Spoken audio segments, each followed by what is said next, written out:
Console and PC gaming technologies are always changing and evolving, and that's what I love about gaming to begin with. It's sort of at the forefront of technology in its own way, and I'm glad to be a part of this big community. Recently, though, there's been a lot of stir about the concept of game ownership. Recent controversies, such as the adjustments to Steam's terms of service and Ubisoft being sued over The Crew, have sparked some discussions about what it means to truly own a game in today's digital age. Historically, game ownership was straightforward. You bought a physical copy of the game, and it was yours to keep. The rise of digital distribution platforms, though, such as Steam, has dramatically changed this landscape. In 2020, digital sales accounted for around 80% of global game revenue, up from just 20% in 2009. Now, in 2024, I'm sure that number is much higher. This shift has been driven by the convenience of digital purchases. You just click it, swipe your credit card, download the game, pretty easy. The frequent sales discount, especially on Steam, and even a ton of AAA games being handed out for free on Epic Game Store, and now recently the rise of subscription-style services and the decline of brick-and-mortar physical stores. While digital games do offer convenience, they also come with limitations. Unlike physical copies, digital games are often tied to specific platforms and accounts, making them harder to transfer or sell. This obviously raises concerns about what happens to your digital library if the service somehow shuts down or changes terms of service. Unlike physical games, I can just pass my disc around to my friends or even keep them long enough for my younger family members to enjoy. This means that although you have paid for a digital game, your ability to access it is contingent upon the service's rules. Pretty much undermines the concept of ownership, as it gives the platform significant control over your purchases.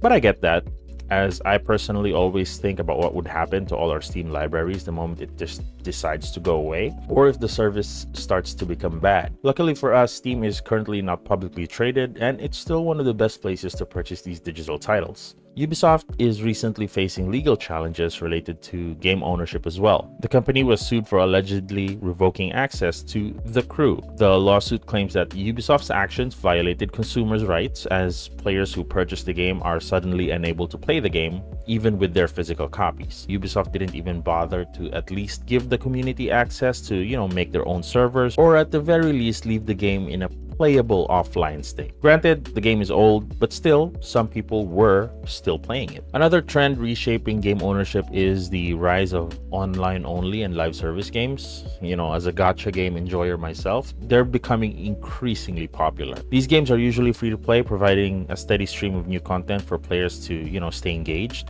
But recently, it's even problematic that some games adopt this type of model on full-price titles, such as, Call of Duty, Suicide Squad Kill the Justice League, and other games where you have to buy in, but it's still live service. And again, the issue is the same. These games are tied to the game's lifespan and the servers that host it. If a company decides to shut down the server, the game becomes unplayable. Despite the convenience of digital games, some players still prefer physical copies for their tangibility and collectability.